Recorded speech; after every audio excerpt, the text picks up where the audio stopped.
谁能想到，我一个顶尖化学博士，竟然会死于实验室爆炸。爆炸瞬间，我连遗言都来不及留。可当我再次睁开眼，发现自己没死，而是穿越到了一个修仙世界，而且还是宗门里最底层的废柴，灵根残缺，五行杂灵根，修炼3年，连筑基的门槛都摸不到。整个外门没有人比我更惨。更狠的是，我穿越过来的半个时辰前，这具身体的原主人被未婚妻当众撕毁了婚约。我柳如烟未来注定要成为金丹真人，你一个连筑基都无望的废柴，根本不配站在我身边。原主一口气没上来，当场气绝。我继承了这具身体，也继承了这份屈辱。我低头看着自己洗得发白的灰色弟子服，堂堂化学博士沦落到修仙界最底层当杂役，我不甘心。可这个世界以实力为尊，所有人都告诉我，我完了。但就在我绝望的那一刻，奇迹发生了。我的眼前，空气突然变得清晰无比，无数淡蓝色光点缓缓漂浮，每一个都有着极其规律的六边形结构。我居然能看见灵气的分子结构。更惊人的是，当我看向腰间的聚气丹时，瓷瓶瞬间变得透明，丹药内部密密麻麻的黑色杂质缠绕着少量蓝色灵气，杂质与灵气的比例高达7比3。原主吃了3年的丹药，7成都是废料，难怪修炼毫无进展。一个修仙世界炼丹1000年，居然没人知道丹药里7成是杂质，而我一个现代化学博士一眼就看穿了，这就是降维打击。传统修仙讲究感悟天道，炼丹全凭感觉，而我掌握着分子分离、提纯、萃取法，这些化学课上最基础的知识，在这里就是逆天神技。灵根残缺又如何？废柴又如何？从今天起，我要用科学横推这个修仙界。回到那间漏风的破旧木屋，墙上有裂缝，窗户只破了好几个洞，寒风吹进来刺骨冰冷，但我不在乎。我关上门，立刻开始了第一次实验，倒出一枚聚气丹，调动体内仅存的那点灵气，模拟萃取法。杂质被层层剥离，沉淀到底部。半个时辰后，一枚晶莹剔透，如同蓝宝石的丹药出现在掌心，纯度99%，是原来的3倍还多。我没有犹豫，一口吞下。下一秒，精纯的灵气如江河决堤，涌入4肢百骸，原本滞涩的经脉被冲刷得畅通无阻。炼气3层中期、后期、巅峰，瓶颈破碎，炼气4层、5层、6层、7层，1日之内连破4境。宗门天赋最好的内门弟子，从炼气3层到7层，也至少需要1年。而我只用了半个时辰，但这还不够。我盯上了桌上的符纸，传统画符全凭感觉，符文粗细不均，能量损耗极大。但在我眼里，符箓就是能量回路，符文就是电路，灵气就是电流。我用串联并联的原理，重新设计了烈火符的符文结构，每一笔的粗细、长短、角度分毫不差。片刻后，一张崭新的烈火符完成了。走到屋外，对着一棵碗口粗的大树轻轻一甩，一团比普通烈火符大3倍的烈焰瞬间爆发，大树眨眼间烧成焦炭，威力提升了3倍。我眼睛一亮，提纯的丹药，改良的符箓，拿到市场上绝对能卖高价。先赚一笔零食，改善生活，然后买更多材料继续研究，完美计划。但我不知道的是，有一个人已经看了我很久。深夜，一阵清风吹过，带来一股淡淡的冷香。我抬头望向屋外，月光下，一道白色的身影静静站在那里。他穿着一身洁白的内门弟子服，脸上蒙着白纱，只露出一双清冷如寒星的眸子。来者是青兰宗圣女苏清月，百年一遇的冰灵根天才，无数弟子心中的女神。她怎么会出现在一个外门废柴的木屋外？我瞬间警惕起来。苏清月缓缓走近，在我面前3步远的地方停下，微微欠身，行了一个标准的同辈礼。一个高高在上的圣女，居然对我这个外门废柴行礼。师兄，你画符时是如何做到让每一笔的能量误差不超过1/1000的？误差1/1000。在这个世界，从没有人用误差这个词，更没人能一眼看出我的精度。我望向他的眼睛，那双清冷的眸子里没有轻视，没有傲慢，只有纯粹的对知识的渴望。苏清月虽然是天才，但性格孤僻，不被人理解。他曾质疑丹经上凭感觉控火的记载，丹堂长老斥责为离经叛道。他曾独自闭关3个月，试图研究出精准控制灵气的方法，最终以失败告终。他和我一样，都是这个世界的异类，都不相信所谓的天道感悟，都在孤独地探索着，不被世人理解。我心中的戒备瞬间烟消云散。这是我自己摸索出来的笨办法，不值一提。这不是笨办法，这是真正的大道。我研究了3年，都没能做到你这样的精度。你的方法比宗门传承的高明100倍。一个被所有人嘲笑的废柴，第一次被人如此认可，只因为我的方法。我心中涌起一股暖流。苏清月见我沉默，没有强求，她从储物袋里取出一枚洁白的传讯玉符，双手递上。等你想交流了，随时联系我，无论你需要什么，我都会尽力帮你。我伸手接了过来，苏清月浅浅一笑，如冰雪初融，瞬间惊艳了整个月夜。那我就不打扰师兄了。他转身离去，白色身影消失在夜色中，只留下那股淡淡的冷香萦绕在空气中。我站在原地，手中紧握着那枚传讯玉符，久久没有动弹。我原本以为自己会一直孤独地走下去，但现在我知道了，在这个陌生的修仙界，不是一个人，有一个人懂我，而我们的故事才刚刚开始。身为化学博士的我，穿越成修仙界废柴，本以为这辈子完了。可天亮时分，破旧木屋的门被轻轻叩响。开门那一刻，晨光里站着的竟是青兰宗圣女苏清月。她摘了面纱，身着素白长裙，左手抱着一沓泛黄手稿，右手提着食盒。昨夜彻夜难眠，想登门请教符道，不知师兄可否方便？我侧身让她进屋。整个宗门只有他对着我这个废柴，始终保持着平等与尊重。木屋十分简陋，只有一桌两椅。苏清月铺开手稿，上面密密麻麻全是她3年来的推演记录。她详细记录了每一笔符文的能量损耗，甚至尝试用模具规范线条。我指尖拂过字迹，瞳孔微缩。这些思路竟和电路原理不谋而合。他只是被困在传统修仙的认知里，只差一层窗户纸就能捅破。我拿起笔，同时画下了串联电路的原理图和烈火符的基础符文。天道感悟只是对未知的敷衍，画符的本质就是能量回路的搭建。苏清月的眼睛越睁越亮，像在黑暗中独行3年的人终于看到了光。原来不同位置的线条本该有不同粗细。按照我的指点，他只用了半个时辰就画出了改良版的烈火符。他走到屋外，对着院中的巨石激发符转，一声巨响轰然炸开，火焰冲天而起，威力足足翻了2倍，能量稳定的没有一丝散逸。他回头冲我笑，笑容干净纯粹，像冰雪初融。可就在这时，院门被人一脚狠狠踹开。赵浩带着3个狗腿子闯了进来，张口就骂：废物，敢勾搭我的女人，还敢勾搭圣女，活腻歪了！他早就极度的发疯，昨夜圣女造访的消息传遍外门，他一夜没睡。在他眼里，我是泥里的垃圾，苏清月是天上的明月。可高高在上的圣女竟然对着废柴笑，这让赵浩脑子嗡的一声，挥拳就朝我砸了过来。可他不知道，我早已不是原来的废柴。我侧身避开攻击，指尖弹出2张改良麻痹符。赵浩浑身一麻，灵气瞬间滞涩，僵在原地动弹不得。剩下2个狗腿子见状，立刻冲了上来。我脚下踩着最优步伐，轻松避开所有攻击。我双手结印，3张触发式陷阱符精准落在他们脚下，冰层瞬间冻住几人的双腿，麻痹灵气顺着经脉蔓延。10息之内，3人全军覆没。我走到赵浩面前，居高临下的看着他。现在你还觉得我是废物吗？我一道灵气抽在他脸上，这一巴掌还你之前对原主的欺辱。赵浩连滚带爬的跑了，连句狠话都不敢留下。苏清月却根本没看这场闹剧，拉着我就往屋里走。那触发式符纸是怎么设计的？他的眼里只有符道原理，没有半分其他的心思。我失笑，拿起笔画下了感应电路图，像水流开关，灵气波动自动闭合回路。阳光透过破窗洒在2人身上，笔尖划过纸张的沙沙声，成了此刻最动人的旋律。接下来的日子，我给苏清月讲解萃取原理和电路设计，苏清月为我补齐丹符传承、灵气特性与宗门规矩。苏清月的画符水准与灵气控制突飞猛进，我也在她的帮助下快速熟悉了这个修仙世界。可很快问题便出现了，研究与修炼都极为消耗灵石，我的修为已达炼气7层巅峰，急需更高级丹药，可原主一穷二白。拿着提纯的聚气丹与淬体丹叹气，想去坊市卖掉，又怕被人坑骗。苏清月拔开瓶塞，浓郁纯正的丹香瞬间弥漫开来，看着莹蓝通透毫无杂质的丹药，他满眼都是赞叹。坊市鱼龙混杂，我带你去宗门丹堂。半个时辰后，我们来到了青兰宗丹堂。苏清月带我进入内堂，对着一位灰袍老者行礼。刘执事。刘执事是金丹期丹师，也是宗门内唯一不反对苏清月研究精准控火的人。想给您引荐一位丹道奇才，凌晨师兄的丹药品质远超宗门标准。刘执事上下打量着我，外门弟子炼气7层，怎么看都与奇才无关。他客气地接过瓷瓶，漫不经心地拔开了瓶塞，浓郁丹香飘出的刹那，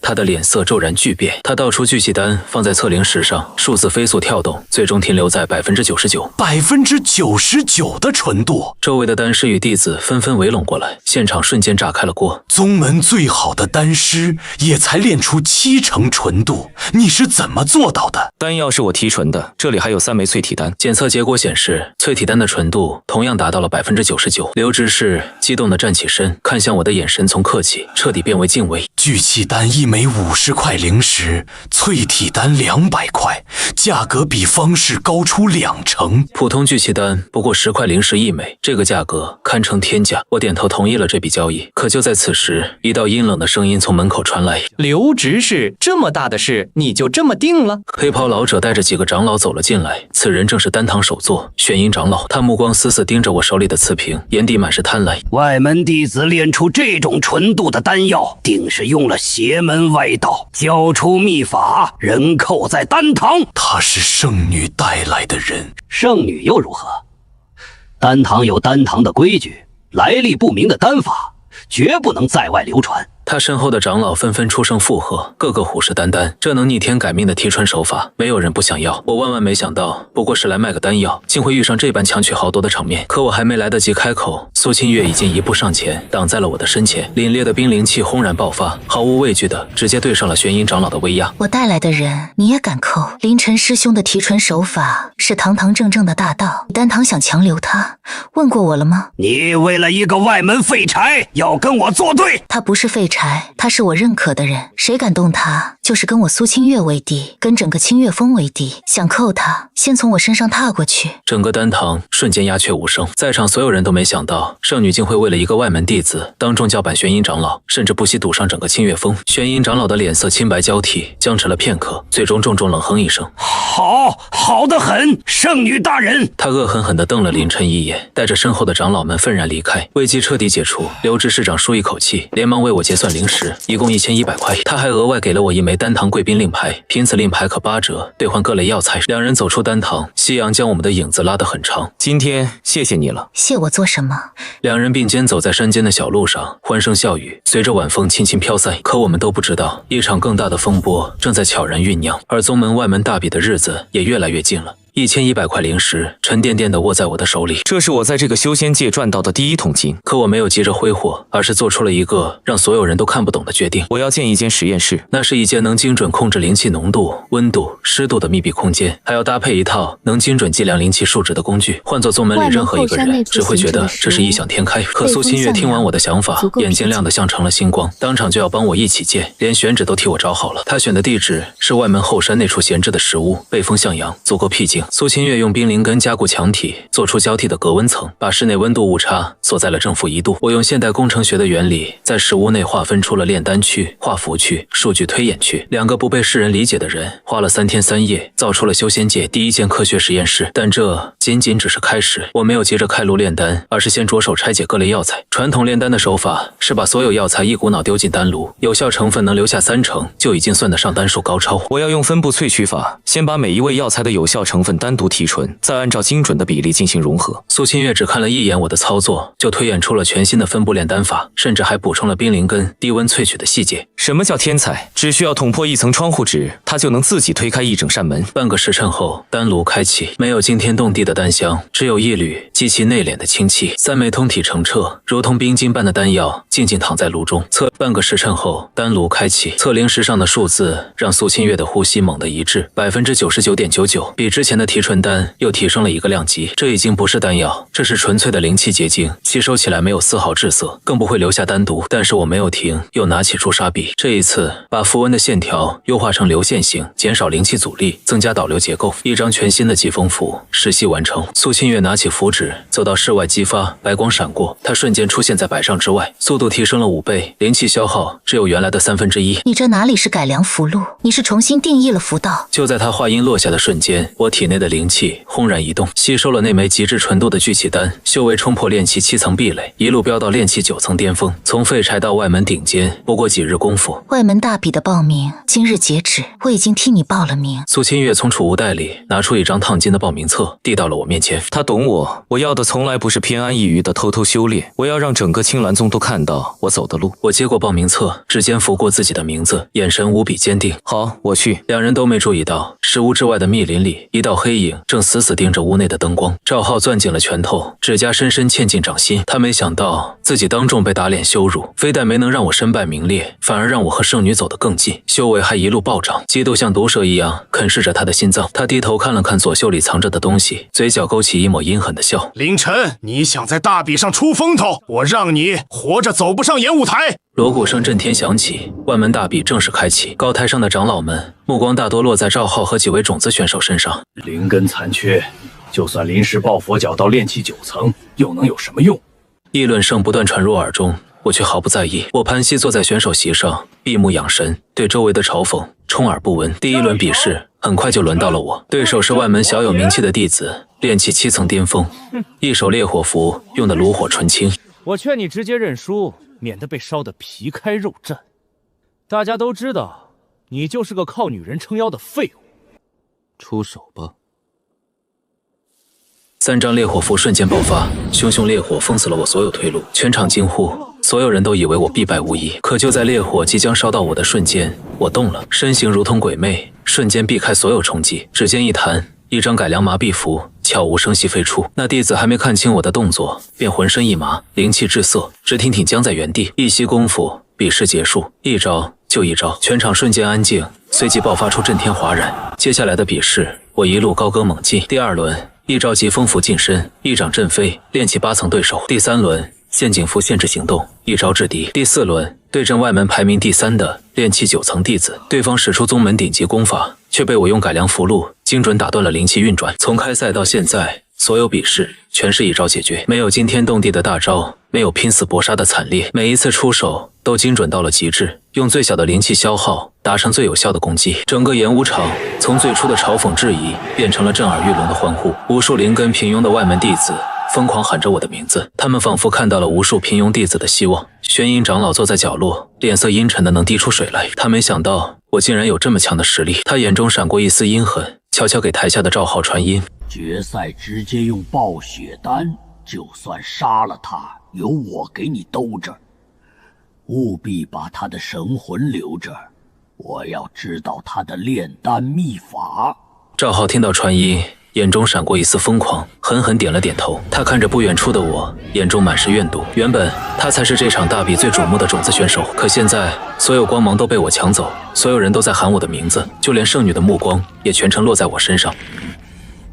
决赛开始，我的对手正是赵浩。演武场的气氛瞬间被推到了顶峰，一边是横行外门多年的炼气9层巅峰天才，背后有玄阴长老撑腰；一边是从废柴逆袭一路一招碾压，用智慧打破所有规则的黑马。这场决赛注定要载入青兰宗的史册。就在这时，苏清月的声音通过传音入密，清晰地传到我耳中：凌晨，小心，他左袖里藏了暗器。我脚步一顿，抬头看向高台上的苏清月，她正看着我，眼中满是担忧，却也带着绝对的信任。我对着她微微点头，我早就料到了，因为之前的恩怨中，她肯定会用尽手段。我缓步走上演武台，站在赵浩对面，锣鼓声再次响起，决赛正式开启。赵浩面目狰狞，猛地拔出腰间长剑，炼气9层巅峰的灵气轰然爆发，席卷整个演武台。林晨，你抢我的风头，抢圣女的关注，今天我就要让你知道，在绝对的实力面前，你的小聪明一文不值。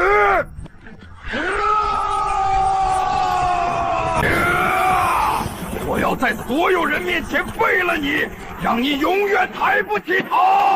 可我站在原地动都没动，只是冷冷地看着他，缓缓抬起了手，灵气开始在我的指尖疯狂汇聚，按照化学里的爆炸反应原理，高速压缩碰撞，一股极其恐怖的气息从我身上缓缓散开。你以为靠着那些毒针就能赢我？我的声音不大，却清晰地传遍了整个演武场，每一个字都带着冰冷的杀意。在绝对的科学面前，你这点手段不值一提。今天我就让你让整个青兰宗都看清楚，你们引以为傲的天赋和修为，在我眼里不过是一堆可以被计算拆解的数据罢了。话音落下，我指尖的灵气瞬间亮到了极致，整个演武场所有人都屏住了呼吸。高台上的苏清月猛地坐直了身子，手悄然握住了腰间的长剑。玄阴长老眼中满是贪婪与期待，宗主的目光死死锁在我的指尖，眼中满是震惊。这场最终的对决一触即发，锣鼓声刚停，赵浩就动了，但他劈出去的那一剑是假的，真正要命的是他袖子里无声射出的3道毒针，淬了见血封喉的阴寒剧毒。全场观众都在惊呼：宗门大比禁用毒气。可我站在原地，连眼皮都没眨，因为在我眼里，毒针不是暗器，是一道初中物理题，弹道、流速、分子结构全拆得干干净净。我随手一弹，3道灵气刃精准撞在针尾，毒针像被台球杆借力打力，原路返回定在赵浩身边的柱子上，全场死寂。赵浩懵了，但我没打算放过他。我抬头看向高台上脸色铁青的玄阴长老，笑了：赵浩，谁给你的胆子？玄阴长老眼神怨毒的像要吃人。赵浩彻底破防了，他掏出暴血丹，一口吞下，经脉暴涨，皮肤血红，修为从炼气9层硬生生冲进筑基期，地面开裂，灵气席卷全场。完了，炼气打筑基，死定了！苏清月拔剑起身冰凌，气蓄势待发。暴血丹不过是劣质兴奋剂罢了。我终于抬起一直背在身后的手，指尖上悬浮着一枚淡蓝色的光球，里面压缩着1000倍的灵气分子，高速碰撞旋转，然后弹了出去。光球撞上赵浩的长剑，没有巨响，只有一声轻微的噗，冲击波像潮水一样涌进赵浩体内，精准打散了他暴走的灵气，药力瞬间瓦解。赵浩瘫倒在地，口吐鲜血，修为废了一半，然后全场炸出震耳欲聋的欢呼。外门弟子凌晨胜。宗主站起身，高声宣布胜者。台下疯了，所有人都在喊我的名字。苏清月收剑笑了，但角落里玄阴长老盯着我的背影，眼神里写满4个字：不死不休。大比落幕的当天，我的名字就传遍了青兰宗，宗主当众宣布将我升入内门。回到洞府，我拿出了所有提纯的丹药，超高纯度的聚气丹、淬体丹、筑基丹。苏清月为我布下聚灵阵，冰灵气将温度锁定在最精确的数值。放心突破，我为你护法。我盘膝坐下，吞下筑基丹，精纯到极致的灵气瞬间爆发，如奔腾江河涌入4肢百骸。传统修士筑基，少则3天3夜，多则数月，可在我这里3个时辰一次到位，丹田气海完美扩张，筑基期壁垒如同纸糊，一日筑基。从炼气3层到筑基期，他只用了不到半个月。苏清月当年也用了整整1年，可凌晨还没来得及喘口气，一场更大的风暴已经袭来。3日后，长老大会紧急召开，玄阴长老联合7位保守派联名上书，核心只有一件事：我的修炼之术是离经叛道的邪术，必须明令禁止，废除我的内门弟子之位，废掉我的修为。消息一出，全宗哗然。我青兰宗立宗1000年，向来以感悟天道为正道。临尘不修灵根，不悟天道，专搞旁门左道，这是要毁我宗门道统。身后7位长老纷纷附和，殿外围满了弟子，无数灵根平庸的人紧张地看着。我是他们唯一的希望，如果我倒了，他们就永远只能被踩在泥里。我缓步走进议事殿，苏清月寸步不离，跟在身侧。庶子，你可知罪？我何罪之有？我提纯丹药，改良符箓，让灵根平庸者也能出头，这何罪之有？你那是歪门邪道。灵根是什么？不过是灵气的传导介质。灵根好，只是传导效率高。难道效率低就不能通过优化线路提升利用率吗？殿内众人一头雾水，只有苏清月眼中闪过一丝了然。进来吧。5个穿着灰扑扑杂役服的弟子低头走了进来。这5人都是宗门最底层的杂役，5行杂灵根，修炼10几年，最高才炼气2层。带几个废柴过来，想让他们给你求情。我只给他们讲了3天的课，现在让他们自己展示。5个杂役弟子齐齐上前，拿出各自的瓷瓶和符箓。5枚聚气丹，通体莹润，纯度全部达到65%以上，比丹堂普通丹师炼的还高。火焰符的威力也比一般的火焰符强。殿内瞬间死寂，所有人瞪大眼睛，不敢置信。10几年停留在炼气2层的杂灵根废柴，只学了3天就能炼出这种品质的丹药，真的有65%纯度。你说我的道是歪门邪道，那我问你，我的道能让最平庸的杂役弟子炼出高品质丹药，画出高威力符箓，能让他们摆脱一辈子当杂役的命运。而你奉为归虚的天道感悟，除了让少数天赋者高高在上，给了这些普通弟子什么？真正的道从来不是少数人的特权，而是能让更多人走得通的路。我的科学修仙之道就是这条路，我的科学修仙之道就是这条路。殿外的弟子瞬间沸腾，无数灵根平庸的人红了眼眶，齐齐躬身行礼，请林首座传法，我等愿学。声浪震的宗主殿嗡嗡作响，玄阴长老浑身颤抖，脸色惨白，一句话都说不出来。宗主缓缓站起身，眼中满是动容，他对着我深深一拱手：凌晨是我青兰宗格局小了，从今日起撤去丹福堂，立科学道院，由你担任道院首座，全宗上下所有弟子皆可入道院学习。一句话彻底定了乾坤。我以一己之力在青兰宗开创了一个全新的道统，我的名字开始向整个青兰大陆扩散。无数宗门的修士都听说了青兰宗出了个奇才，不用感悟天道，只用规律就能让杂灵根弟子脱胎换骨。可我没有被虚名冲昏头脑，我和苏清月一头扎进实验室，为即将开启的上古秘境做准备。秘境里的上古传承才是真正的战场。月夜，实验室灯火通明，苏清月端着一杯温热的灵茶走过来，放在我手边。歇会儿吧，你都推演1天了。我接过茶杯，看着月光下她清冷又温柔的眉眼。谢谢你，从始至终只有你一直信我，懂我。苏清月弯眼笑了。你走的路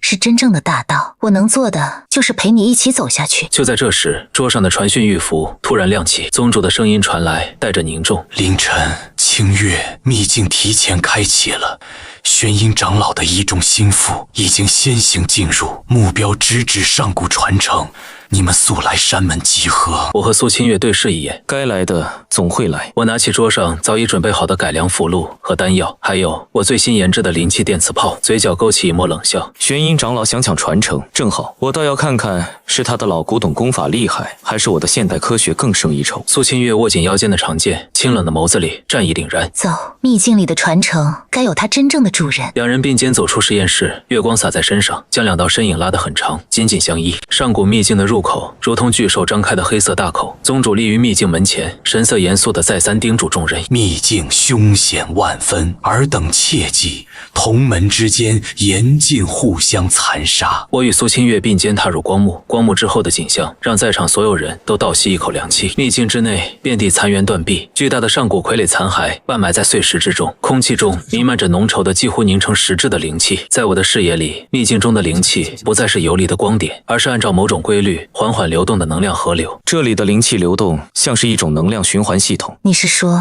整个秘境是一座巨大的阵法？话音未落，地面猛然震动，一尊高达3丈的上古战斗傀儡从废墟中站起，猩红的双眼瞬间锁定了在场众人。傀儡抬手一掌拍下，2名弟子当场被砸进地里，生死不知。恐慌瞬间在人群中蔓延开来。这傀儡是上古机关术，林晨不是号称精通各种秘法吗？让他去破解。这是明晃晃的借刀杀人之计。苏清月握紧手中长剑就要上前，却被我抬手拦住。我平静地看着不断逼近的傀儡，目光精准落在他胸口的晶体之上。任何机械装置都有控制核心，它的核心就是那块红色晶石。我指尖亮起一枚压缩到极致的蓝色光球，光球并未对准傀儡，而是飞向傀儡左后方3步处，一块毫不起眼的阵纹石板。光球飞出，精准命中阵纹中心，整座阵纹猛地一按，傀儡的动作瞬间凝滞，如同被掐断了能源。所有人都瞪大眼睛，看着刚才还无可匹敌的上古傀儡僵在原地，如同废铁一般。玄阴长老脸上的阴笑还没来得及收起，瞬间僵成了极其难看的表情。他本想借傀儡之手除掉我，却没想到反而让我再一次出尽了风头。我走到傀儡脚下，捡起一枚从阵纹中弹出的玉简，伸手探入其中，里面记载的是上古能量核心的完整构造图。苏清月快步走到我身边，看清玉简中的内容，呼吸微微一滞。这是失传的灵力炉核心术。我将玉简收入怀中，抬头望向秘境最深处，那里的灵气流动最为湍急，仿佛有什么东西正在沉睡中缓缓苏醒。走，真正的传承还在里面。我转头看向玄阴长老的刹那，脚下地面骤然塌陷，黑色小帆布下的陷阱彻底被触发。苏清月惊呼出声，瞬间催动寒冰剑气出手，招式却被不断坠落的巨石强行截断，碎石崩塌，大地开裂，两人被断裂的地面硬生生隔开。我重重摔落在坚硬石板之上，乱石不断砸落。我迅速翻滚身形，躲进一处狭窄甬道，头顶裂缝被巨石彻底封死，四周陷入无边死寂与黑暗。我开启神识视野，一座埋藏地底万年的上古丹房缓缓展露全貌。丹房四壁刻满失传炼丹铭文，丹房正中一尊古老青铜丹炉静静伫立，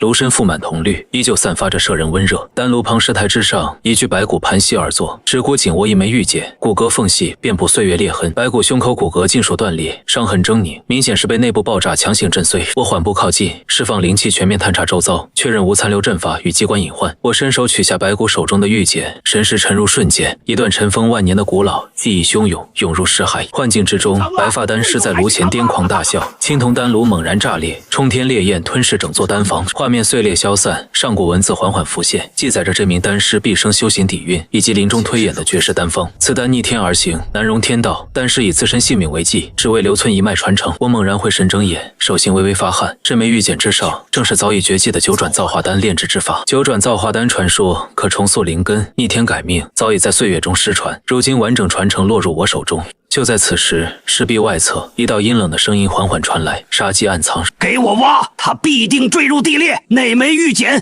绝对不能落入他的手中。地面裂开的瞬间，苏清月只来得及看见林晨的身影被黑暗吞没，自己便坠入了另一侧的深渊。冰凌根本能爆发，寒气在他脚下凝成一道冰柱，勉强拖住了急坠的身形。他落在一条由万年寒玉铺成的甬道里，四周温度骤降，呼出的气息瞬间凝成了冰霜。苏清月稳住呼吸，抬头望去，甬道尽头，一座通体由玄冰铸成的宫殿静静矗立。他的冰灵根在靠近这座宫殿时，前所未有的活跃起来，仿佛感受到了同源的呼唤。冰宫大门紧闭，门楣上刻着着一行早已失传的上古冰纹，散发着幽幽的蓝光。他伸出手，指尖触碰到冰纹的瞬间，整扇大门轰然洞开，像是在迎接主人的归来。门后是一座空旷的大殿，殿中悬浮着一枚拳头大小的冰蓝色金河，缓缓自转。金河每一次旋转，都有一股极寒之力荡开，大殿四壁的寒冰随之泛起层层的涟漪。他的心脏猛地一紧，那是上古冰凤的传承之河。他曾在宗门秘典中见过关于他的残缺记载，传说冰凤陨落前将毕生修为凝为一枚冰河，留给后世有缘的冰灵根修士，千万年来却无人寻到。他刚迈出一步，一道冰冷刺骨的传音便从冰河中涌出，直冲他的识海。欲成无之传承，须以冰心破心魔，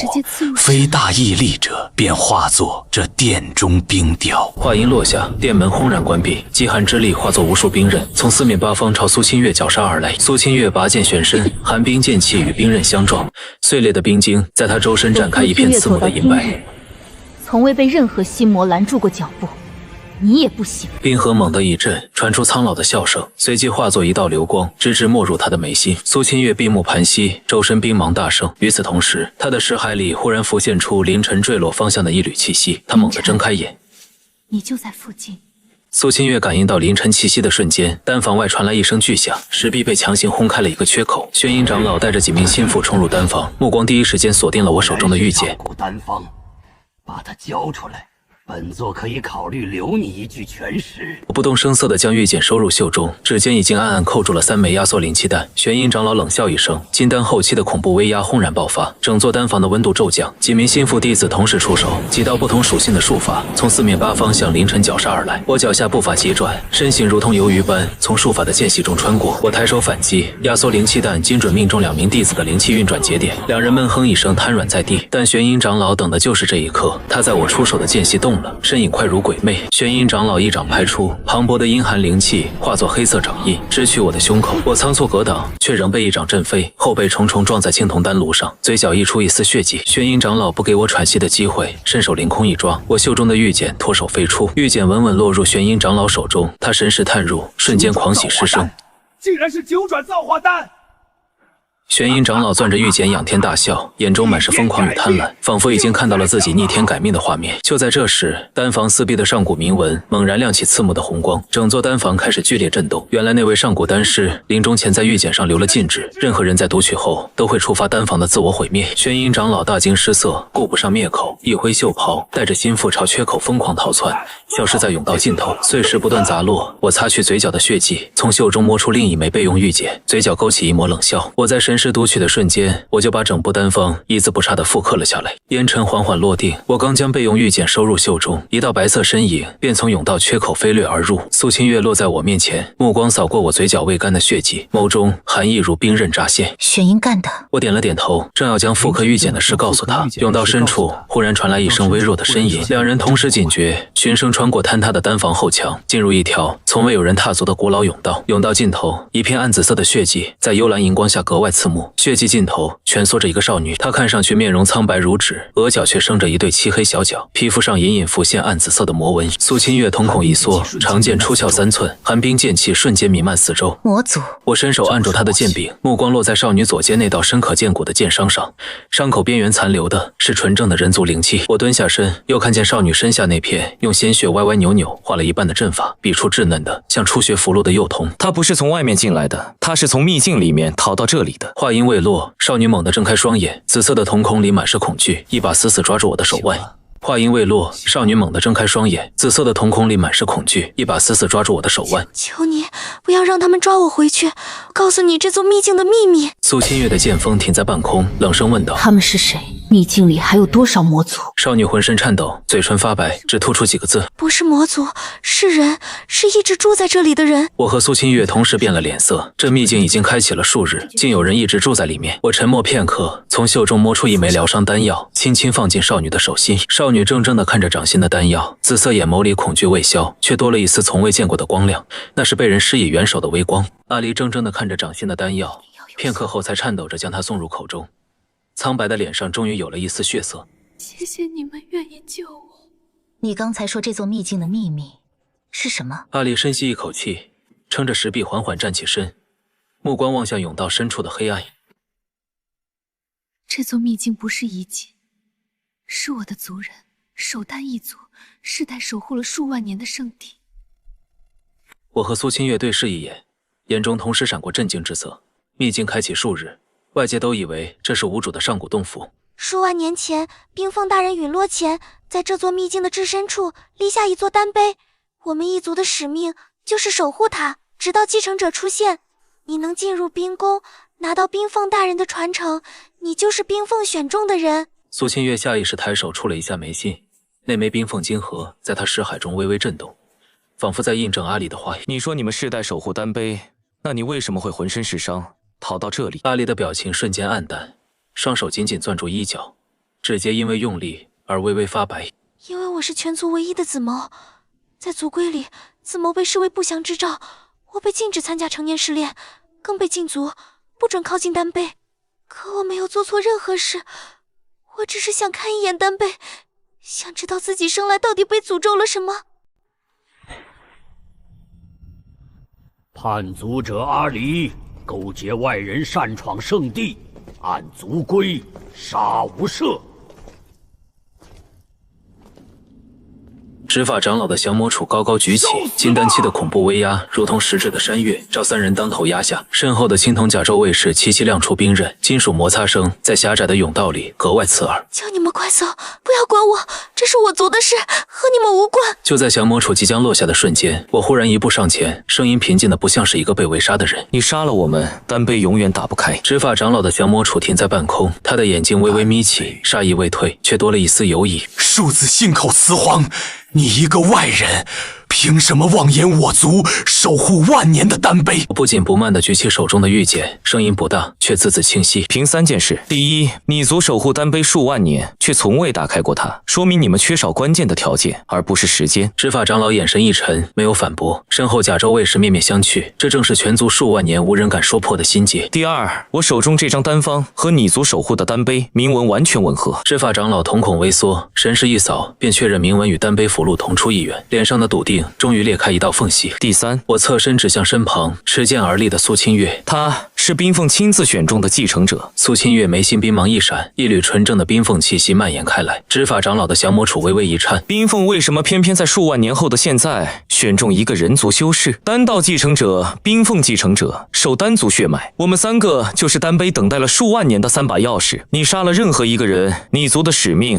就永远完不成了。甬道里一片死寂，执法长老握着降魔杵的手指节松开又攥紧，最终缓缓垂下，不再执意发难。执法长老的降魔杵终于完全垂下，他深深看了我一眼，转身沉声开口：跟上，我带你们去圣地。甲胄卫士在前方开路，穿过守丹族村落时，无数族人从石屋中走出，目光复杂地注视着阿离。阿离低着头，紧跟在我身后。一个扎着羊角辫的小女孩跑到路边，脆生生开口呼喊：姐姐，你回来啦！阿离的眼眶瞬间红了，他用力点了点头，脚步不再迟疑，昂首穿过这条走了10多年的主街。村落的尽头是一条通往地底更深处的古老石道。执法长老在入口处停住脚步，神色凝重。过了这条石道就是圣地祭坛，丹碑就在那里。但你们要有准备，圣地外围的上古禁制密集如林。话音未落，一名哨兵模样的守丹族卫士匆匆从侧翼跑来，神色慌张地在执法长老耳边低声禀报：不可能，那里只有一条废弃万年的运丹密道，族中记载早已坍塌。密道的入口在什么位置？根据族中古图记载，密道入口在圣地东北方向，对应的地面位置是一座上古丹房。我和苏清月同时变了脸色。上古丹房正是凌晨坠落之地，也是玄阴长老夺走玉简的地方。他抢走的那枚玉简里，除了丹方，还有上古丹师生前标注的周边地图。密道入口就在丹房范围内，所以他从丹房废墟找到密道入口，绕过整座村落，正面防御，直接插到了圣地祭坛后方。他在密道里走了多久？从禁制被触发的时间推算，他至少比我们早了将近1个时辰。1个时辰足够金丹期修士完成很多事情，比如在圣地祭坛外围布下一座困杀大阵。执法长老不再犹豫，挥手下令甲胄卫士全速前进。一行人冲入石道，朝圣地祭坛疾行而去。石道尽头豁然开朗，巨大的地下祭坛映入眼帘。祭坛外围石殿中已然亮起幽绿色的阵法光芒，那座困杀大阵已经布设完成。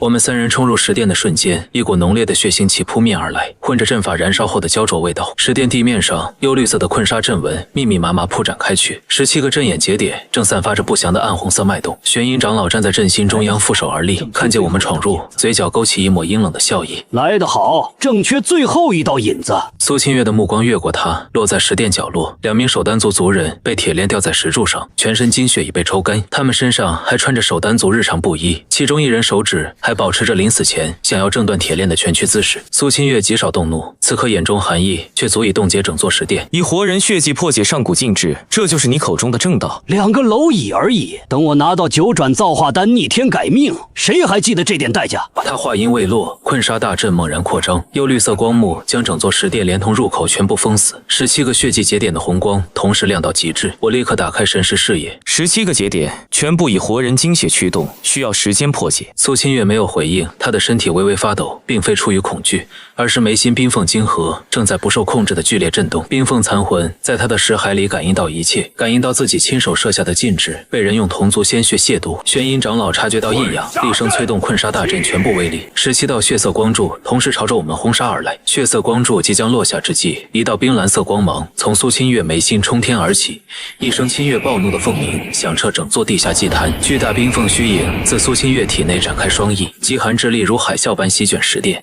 17道血色光柱在空中被冻结成冰柱，随即寸寸碎裂。困杀阵幽绿色光幕爬满冰霜，17个血迹节点在冰凤威压下如同纸糊，接连崩裂熄灭。玄阴长老脸色骤变，连退3步，失声嘶吼：不可能，这是万年前的上古残魂，怎么可能还在？冰凤残魂垂下巨大头颅，冰蓝色眼眸冷冷锁定下方玄阴长老。冰凤残魂的冰链将玄阴长老凌空吊起，血迹之力与上古铭文剧烈冲突，玄阴七窍渗血，在冰链中猛地一僵，气息断绝。冰凤残魂收拢双翼，化作最后一道冰蓝色余光，消散在祭坛上空。3名心腹弟子瘫跪在地，执法长老率领甲胄卫士冲入石殿，目睹惨烈的血祭现场与玄阴长老的尸体，单膝跪地，朝着冰凤消散的方向深深叩首。丹杯之前，3道光芒同时亮起，分别是我的妇科玉简、苏清月的冰凤气息、阿离的血脉手印。9张丹杯轰然震动，9转造化丹的完整丹方与冰凤契约化作3道印记，深深刻入3人识海深处。秘境出口晨光大盛，青蓝宗宗主带领众位长老在此等候。刘隐灵石记录的真相被公之于众，执法长老当众宣布，守丹族与青蓝宗结为世代盟友。阿离披着遮掩小脚的斗篷，安静站在我与苏清月的身后。青蓝宗宗主大殿内，宗主端坐高位，沉声宣判奖惩。玄阴长老以活人血祭触怒上古传承，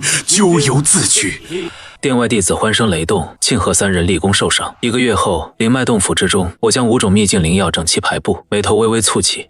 苏清月端着一杯灵茶走入洞府，看向桌面的灵药。9转造化丹的9味材料，5味已齐，剩下2味万年冰髓和9阳烈焰草，宗门库房里没有，还有2个只有传闻。我拿起一枚从秘境破译而出的残图玉简，缓缓开口：万年冰髓只产于极北雪原，9阳烈焰草只生长在大周国南疆的岩谷，这2个地方都不在青蓝宗的地界内。苏清月放下茶杯，在桌上展开一张泛黄古地图，修长手指点在极北与南疆2处标注地，2地之间隔着一整片辽阔大陆。他抬眸看向我，眼底带着笑意，语气平淡柔和：所以我们要出远门了。阿离推开房门，探进半个脑袋，怀中抱着一卷守丹族全新整理的上古丹道典籍，认真举手说道：我也去，长老说了，守丹族世代积累的灵药图谱里有那2种材料的详细记载，而且我还没见过外面的雪。洞府外的山道上，一名头戴兜帽的黑影悄然转身，一只漆黑如墨的传讯封从其袖中飞出，这是魔道天音阁的追踪秘术。传讯封的复眼里清晰倒映出洞府的灯火，以及窗纸上3人收拾行囊的剪影。